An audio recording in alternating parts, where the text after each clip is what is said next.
It would have been the same thing for me. Really? Okay. I wouldn't have Okay. even heard the word sex. I just would have heard the word fun. Okay.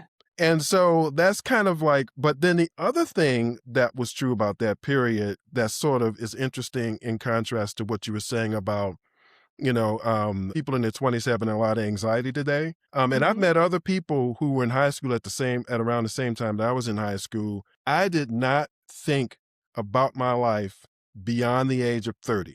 I did not think about it because I remember very, very clearly Mhm.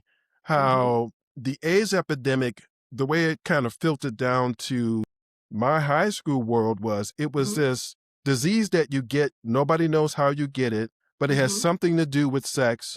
And you can catch this disease and you're going to die a horrible death. And Mhm. so, that was, I Yeah. don't know how much more anxiety you could possibly get than feeling that. Plus, Yeah. the other thing is I lived in New Orleans, Louisiana, which I vaguely remember at around the time it had the worst murder rate in the country, or at least it was constantly competing with other cities Mhm. for having the worst murder rate in the country. And so, the reason why I never really thought about my life beyond 30 is because I didn't really feel, I felt like there was a pretty good chance that I wasn't going to live to see beyond 30 anyway.